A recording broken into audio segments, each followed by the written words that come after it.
AI has certainly been extremely popular in the last 5 years in merchandising and search and landing page type applications. Anytime where you need to predict what a consumer can do based on their behavior and serve them better results, AI has been involved in a lot of those types of applications that you can buy off the shelf that plug into standard e-commerce, like searchandising.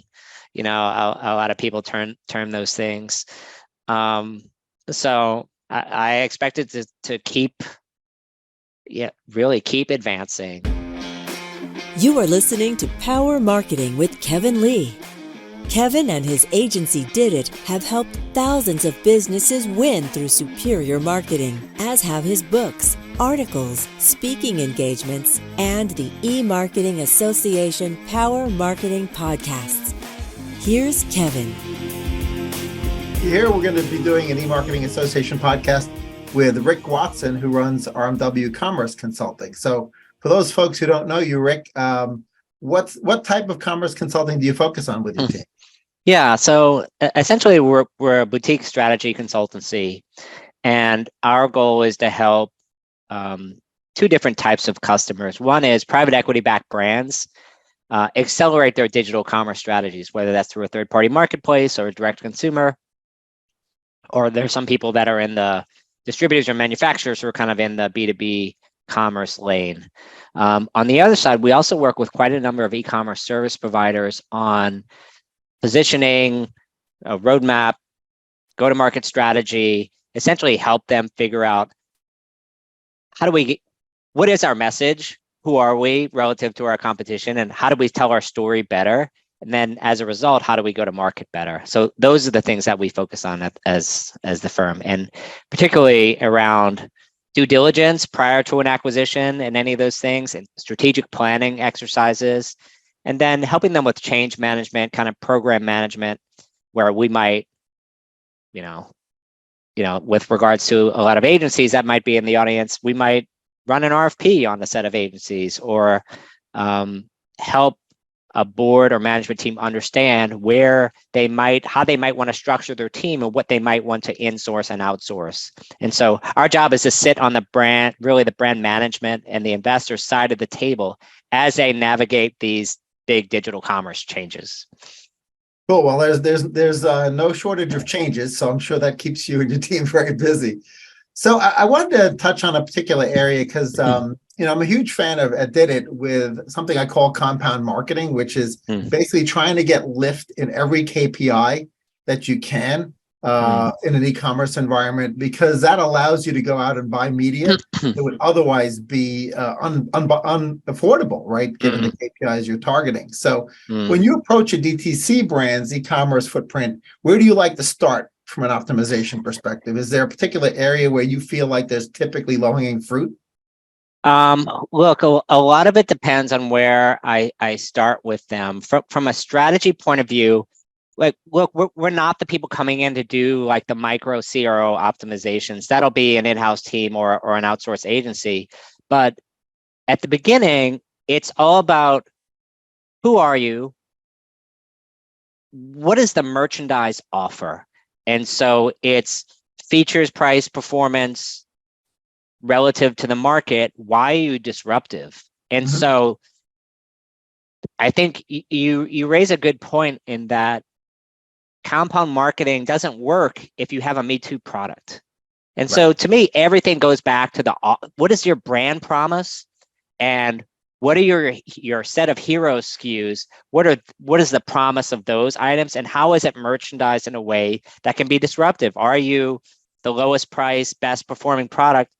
And if not, there needs to be another niche and audience. So to me, it starts with like, what are you trying to offer? And then where's your audience and how are you going to reach them? And do you have a relationship with that audience, or is that something you need to build over time? Great. I love your term, and you may not have coined it, but the idea of hero SKUs, right? And for folks who have multiple SKUs and have the typical 80-20 or 90-10 distribution of revenue across those SKUs, when you're advising a DTC brand on how to take that hero SKU and increase AOV or increase cross-sell into other SKUs. Is there a particular systematized way that you have found has worked to take that hero SKU and distribute the revenue a little bit more evenly across secondary SKUs?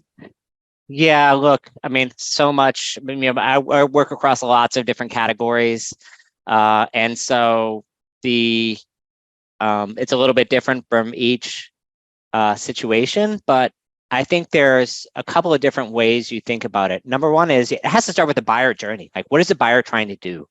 Yeah. And ultimately, what you're trying to do is get attach rate in terms of number of SKUs at purchase time and attach rate, I think, across time in the form of replenishment and subscriptions. Mm-hmm. And so when does that person come back for the same product, either automatically in subscription, then you don't have to sort of set it and forget it. You don't have to do anything, which is sort of like, that's sort of the nirvana of it, yeah. right? You wake up and there's money in your bank account and Right. you didn't have to spend on marketing. That, essentially turning e-commerce into more of a SaaS business. Yeah. That doesn't always happen. Sure. But then as you introduce, what is the attach rate for other types of SKUs? If you're selling hot dogs, can you sell them, buns and relish, Right. at the same time? And so it's really, but that really goes back to, what do you understand about your customer? And that, that's usually where a lot of people fall down.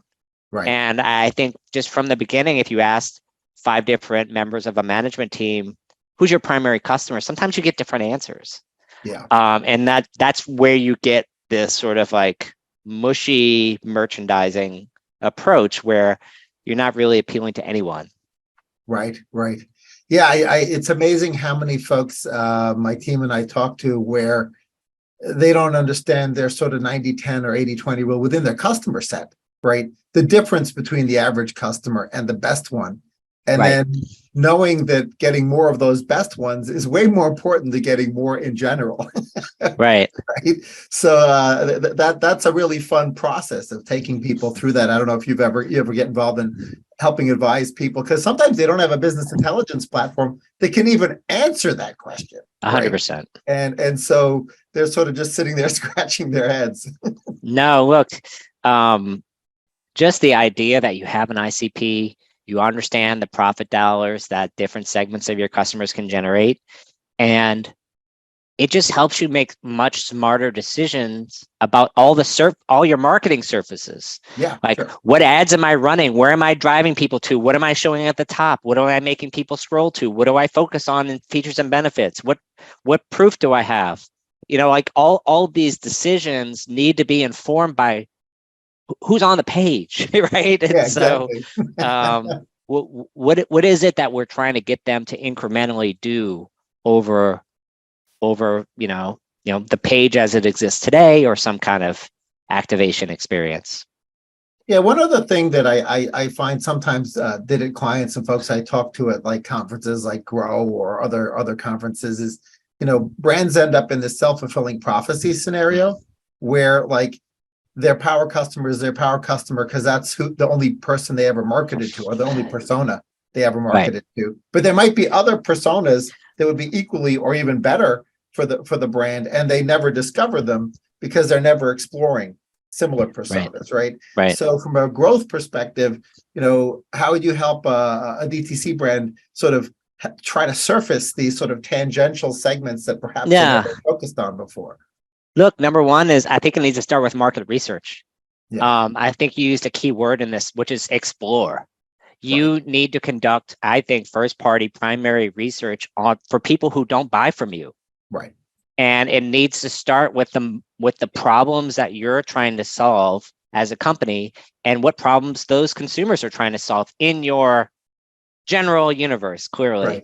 Obviously, if you're a footwear company, there are different people who are like, okay, I'm just looking for shoes to walk around the city, or I'm a marathon runner that is trying to qualify for Boston. Those are different buyers. And obviously, those segments of customers you don't appeal to, the only way to do that is with pure market research, is it to at least start to form what those different segments could be, and then you can then it becomes much easier for you to test into it. Like, is this working? Are our assumptions correct? Do we have enough? Because the market research will give you a whole lot of qualitative feedback, which is super valuable, like words that the market uses themselves to understand, like, here's what I'm looking for, things that people might type into Google for, like, what problem I'm trying to solve, like your sort of your database of intentions. But then the other side is, does that match what you're trying to solve? And so a lot of it depends on, you have kind of sort of two types of products that solve a problem that people know they have, and products that solve a problem people that don't know they have. And so the first one is actually quite a bit easier. The second one, sometimes they have to kind of see it to know, like, oh, I didn't know I needed this. Sure. And that's where retail and other things that can help too. Yeah, sure. I mean, that also Or determines samples, or lots of any kind of introduction. Yeah, absolutely. Well, that's the nice thing about search is, right, those are the hand raisers who know they have the problem. It's reaching mid to upper funnel where the people don't even know they can first that they have the problem and that it's solvable, right? That's actually more traditional marketing. So that's always super fun. So I wanted to get to sort of marketplaces and Amazon in particular. So, did its DTC brand clients and now Truth Nutrition that I own that. There's like this love-hate relationship with Amazon because, obviously if you're running FBA or you're also lucky enough to actually be a situation where Amazon buys your product and then sells it, they're a channel that doesn't share well from a data perspective, right? So they own the relationship even in the FBA environment to a great extent. And while the revenue is great, the sort of lack of control can be exasperating. So when a brand is sort of has this tension, right, and wants to sort of maximize FBA or the Amazon opportunity, but simultaneously make sure that they're taking advantage of every other opportunity, including their owned and operated, situation. What are some good frameworks to approach that, right? And any thoughts?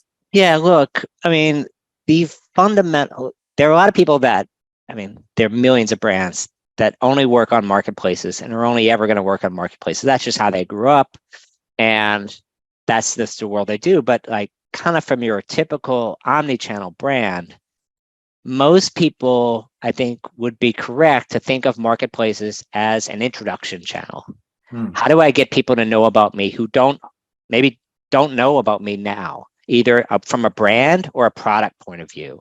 And I think that's even true within Amazon's formats. So you mentioned people who buy, Amazon buying from you.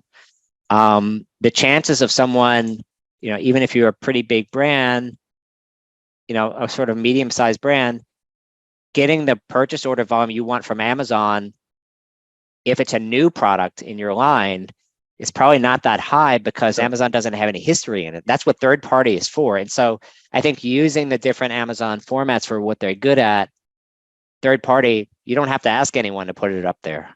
You can put it up there yourself, similar to your own, direct to consumer site. That said, if you have a long-term goal to own the customer yourself, again, a lot of marketplace brands don't care about that, but most should. Generally, you should have Amazon-specific SKUs that maybe are even different than some of the SKUs that you have on your website, because you want to give people a reason to shop on your site and get that full experience over time. Yeah, that's a great point because that gives you the ability to differentiate the product that you've got on your owned and operated site versus the Amazon product. And of course, when people get curious, they go to Google or Bing or whatever their favorite search engine is, or an AI-based engine these days, and that they may then discover the fact that either you've got a bulk pack that's only on your website or some other bundle or some other product that you've sort of withheld from Amazon. So that's a fascinating strategy. Yes, I think channel specific SKUs and SKU bundles are, very common in retail since the beginning of retail. And I think Amazon is really no exception to this. Right. And it it coincidentally solves a lot of the problems that people have with Amazon, which is price matching across all their retail channels. And so you a little bit kill two birds with one stone when you go toward that strategy. And now you're like not having to police every single reseller and knock people down. Like it's a different product now. Whatever. Nothing's perfect on Amazon. It's a mess, but that's it's a smaller mess. Yeah, it's a slightly smaller mess than if you don't have Amazon warehouse knocking. You're not competing against your own Amazon warehouse markdowns that. Or first party couldn't sell it, and so now it's an Amazon warehouse or Home Depot put everything on clearance, and now all the people who bought that in bulk is now that's on Amazon too, or even your sales, even your own sales team. Like I would say, even of all those things, the most common is like you literally your own sales team. So. Right. Yeah, that's fascinating. So we just had Prime Day when we're recording this, and so. I've noticed an increasing reactionary factor with other retailers and marketplaces of sort of feeling like, oh, well, there's Prime Day, I got to run something, right? They can't call it Prime Day, obviously, but I did notice sort of a spike in promos in my 100%. Email inbox. And so do you advise your clients typically to do something to sort of wrestle back some of that share of wallet that happens on Prime Day, or just sort of leave it alone? Yeah, look, this, a lot of it, depends on margin. I think it's kind of a no-brainer to try something. It gives you a promotional opportunity to test something. Consumers will be in the market. Yeah. And so anytime you can have a time-limited reason for people to buy, it's generally a good idea in retail, as long as you can afford it, and as long as you can limit the damage to your bottom line that a viral deal might cause. And I think it seems like in D2C at least, and even you saw some of this on Amazon, I don't know if you saw the same thing, like these invite only deals at Amazon, where usually a lot of times you have a promo code on a website, you're like, oh, only 300 people can use this, but it's kind of hidden. It's sort of opaque. This is you have to apply for the promo and then they give it to you. So it's, I wonder if AI is approving those deals or not, or is it a person? I'm gonna have to. I didn't actually get any of those offers. Maybe it's because I'm not a big enough shopper, but I'll have to check, dig a little bit more into that. That's fascinating. The curated offers, essentially, it sounds like what so there were a set of offers. They call them invite only deals. They weren't like specifically, from my understanding, marketed to individual consumers. You could see them publicly, but then you have to apply to be able to buy them, essentially. And so you could say like, yes, I would like to have access to this deal, and then for me, I just tried one just to see how it worked, because I'm always curious. About 12 hours later, I got a notification on my app saying, oh, now you have been granted the pleasure of buying this deal. I'm like, thank you, Amazon. Well, wait, is it Amazon approving it or the merchant? It's Amazon. I think that's a good question. That I don't know if it was a third party deal or not, or a first party. I think it was a first party deal I clicked on, but I think you're right that I don't know if they're invite only third party deals. I actually didn't check on that. That's a good question. I'm gonna have to try to find some YouTube videos of folks who've dug deeper into it, because that is a really fascinating way of constraining supply, right? Which of course creates the urgency, and it's a little bit of marketing psychology there. So and you fell for it, but mainly because you needed to test it. I just wanted to test it out. So let's stay on marketplaces for a minute. Obviously, Walmart is playing catch up on the marketplace side of things, and then recently Overstock, which had used to be sort of a discount marketplace, almost akin to eBay, recently bought Bed Bath & Beyond out of the bankruptcy, and sort of pivoting to do that. I'm not sure if their strategy yet, because they haven't shared too much, but do you sort of anticipate the rebirth of Bed Bath & Beyond to be more of a marketplace? It's a good question. I think the answer is probably yes, because they can't afford to hold that much inventory unless it's distressed. I think the name, it was surprising, I think, to a lot of people. They saw, like, here's this company has had this name for a long time, and Bed Bath & Beyond is this sort of potentially a distressed name. I guess in some sense they're both kind of distressed. Overstock, I was laughing with some friends. We're like, overstock kind of means like we have a whole bunch of stuff we didn't want, and now it can be yours. That's what overstock Right. literally means. Bed Bath & Beyond means, a store you used to care about 10 or 15 years ago, like which name is better. They decided the that this was Yeah, a more venerable brand than the one that they already had, which is I mean, not saying a certainly, lot. yeah, one can make the argument that they could coexist, but I'm not sure I would necessarily, disappear Overstock, because Bed Bath & Beyond is much more narrow from a product mix perspective. I mean, they had a lot of stuff there that didn't really belong in the store.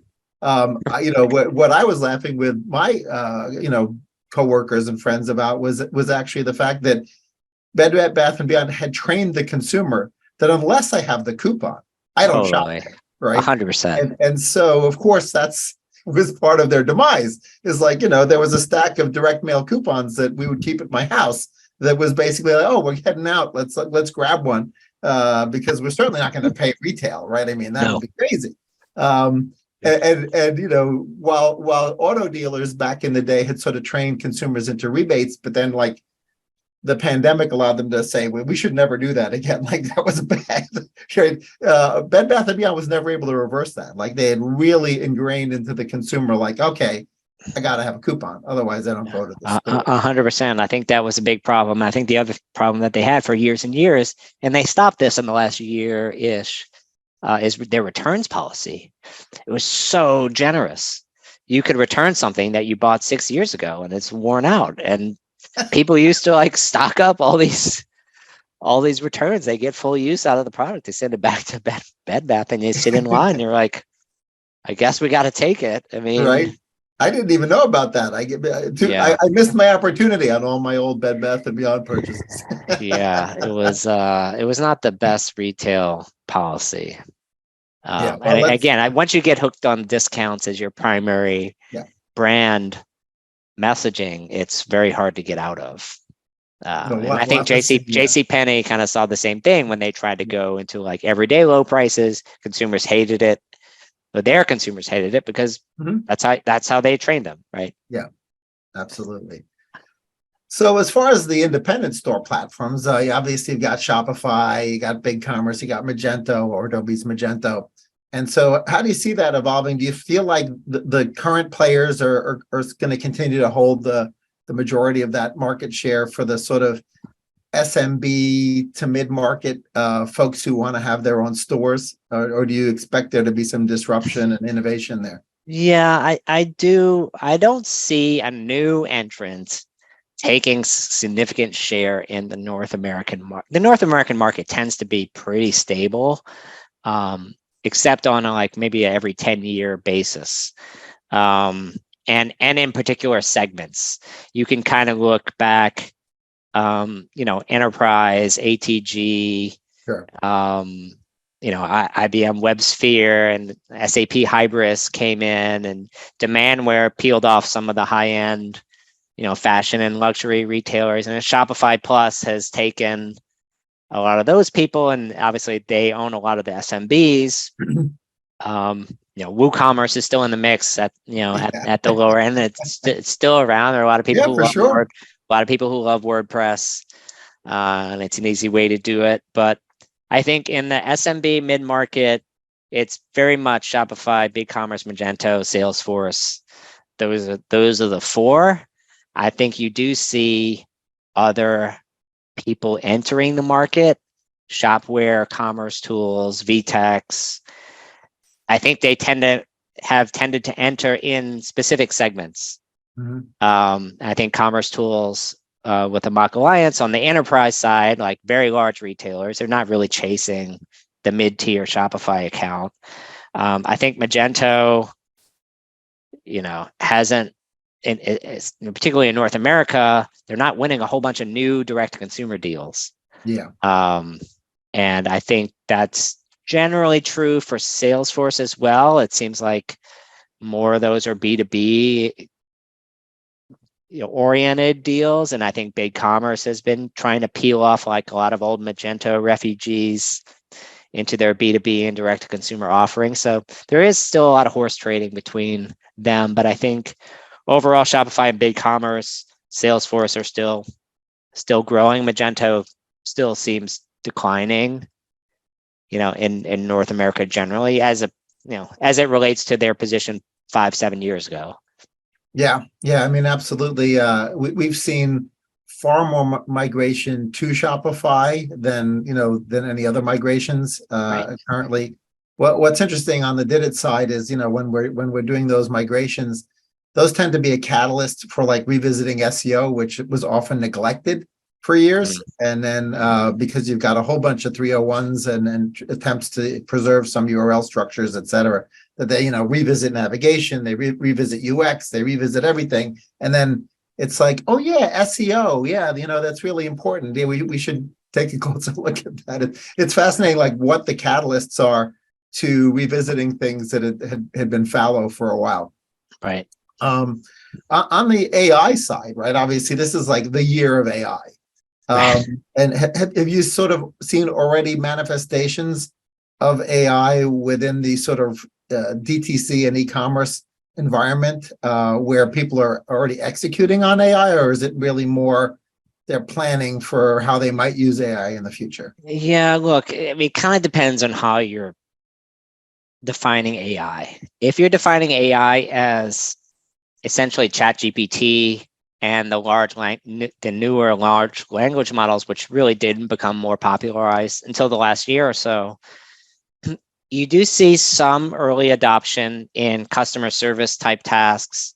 You hear like literally hearing now about some companies start to replace some percentage of their support teams with a chat interface, even more so than you heard in the past with like with chatbots and things. And it's just gotten way more sophisticated. I think AI in e-commerce generally has been pretty standard in the last 10 years. It just seems to be increasing. It kind of started with fraud and payments, like where can we stop the most bad actors? How can we determine patterns, distill global patterns into a predictive framework of what we can do next. I think AI has certainly been extremely popular in the last 5 years in merchandising and search and landing page type applications. Anytime where you need to predict what a consumer can do based on their behavior and serve them better results, AI has been involved in a lot of those types of applications that you can buy off the shelf that plug into standard e-commerce, like searchandising. A lot of people term those things. So I expect it to keep advancing. I think we're not at the beginning of the AI revolution, and we're not at the end either. So we're somewhere in the middle. I think there's a lot more innovation to come, all up and down the stack, really. Yeah, I agree. There's room for a lot of innovation. I'm particularly fascinated as a sort of geeky nerd marketer guy as the vector databases, right? And how their ability to understand similarities between products and completely remake the whole product recommendation engine side of things. There's some really interesting work going on there. Either using the open source vector databases, or of course, some people have already productized that, and you'll see them at the conferences, out there, they're hawking their wares. But that really, the idea that one could better identify cross-sell, upsell, and alternative opportunities, right? As for things that are out of stock, or for upsell and cross-sell. I think it'll be interesting to see whether that actually increases AOVs or increases conversion rates as those platforms are deployed. Right. No, for sure. I think there's a lot of people trying to figure out AI. I think it makes sense. And I think most people would be best served by adopting something off the shelf, particularly if they're below, I don't know, 100 million years and, in 100 million in revenue, right? There's going to be solutions you can adopt that takes advantage of this technology. You don't have to do anything on your own. Right. You just you buy this and it's better than something you could have bought 5 years ago. Yeah. But I think for the largest retailers, as you get into 500 million, billion plus, that's kind of the realm of, do we need to build our own models? Do we need to hire our own data scientists to solve, very difficult specific business problems that are not going to be solved off the shelf? Mm-hmm. Or is there a way we can customize off the shelf tools as they get built, open AI model or different models and tools that help you, build customized AI workflows and applications. Yeah, it's going to be super fun to watch. Yeah. What has you excited over the next year? Is anything that you sort of are working on, or that you just think is super excited in the industry? Yeah, I think from an industry point of view, the most exciting things for me is actually getting back to real business. You know what I mean? We've been in this situation where I would say since 2014, we've had weird years almost every year. So like 2014 to 2020, we've had very easy access to capital, low interest rates, and that funded a lot of companies. Not a lot of them were, there are a lot of them that are good companies, or a lot of them are bad companies. COVID really accelerated everything that was particularly in the e-commerce and digital marketing world. And coming out of COVID with higher interest rates and more focus on profitability, the bottom line, whatever you want to call it, we're kind of in this new phase. And I think the question is these next 5 years, is that going to be consistent, or is that going to flip back, where we're going to get back to focusing only on top line revenue, or are we going to stay in this mode for the next 5-10 years? So that kind of framing and those kind of errors and trends are things that I like to watch, because it drives the behavior of a lot of people. Lots of decisions are built on the fact that how easy or difficult is it going to be for us to raise new money if we need to raise money, or do we need to self-fund? Sure. How much of our companies do we want to give up? Can we be more efficient, and how can we be more efficient? Can we use AI to improve our bottom line, because we could have more efficient workers, fewer workers, better converting websites with less human labor, modifying home pages or creating promos. You have a feeling that there could be a lot of efficiencies coming our way that could, the way I view it is you're not trying to necessarily fire people, but if you can keep staffs flat and keep investment flat as you grow, that's the gold standard that's the gold standard for any business. Yeah. Really. Yeah. What's fascinating is the point that you made applies equally well to the sort of tech service provider side of the e-com market, as well as e-commerce providers, the e-commerce players themselves, and the brands and the DTC brands, right? And it's sort of like an interesting marketing austerity or business austerity mindset now. Can I do more with less, or can I get more with the same, right? And a lot of the conversations that I've been having with folks is, back to this idea, do I even have enough information to know what to do if my budget gets cut by 10% or 15% or 20%, right? Exactly. Where do I cut? Where's the remaining lowest hanging fruit? And a lot of businesses, including some surprisingly large brands, just seem to have no idea what to do in that scenario. They're just sort of somehow were not empowered with the data that they needed, which I guess is an opportunity for the data providers and business intelligence platforms in and of itself. I can go in there and I can help you figure it out, right? But it's a mindset first, and then the the technology just helps connect the dots. Right. No, for sure. Well, thank you so much, Rick, for joining me and having a conversation about e-commerce, commerce, and where it's going in the future. I really appreciate it. Thank you so much, Kevin. I appreciate you inviting me on the program today. Kevin Lee's Power Marketing is available on all your favorite podcast networks. Kevin loves helping businesses excel at marketing. Having marketing challenges? Just like Santa in The Miracle on 34th Street, if Kevin can't help you, he'll know someone who can. Find him on LinkedIn, subscribe, or follow.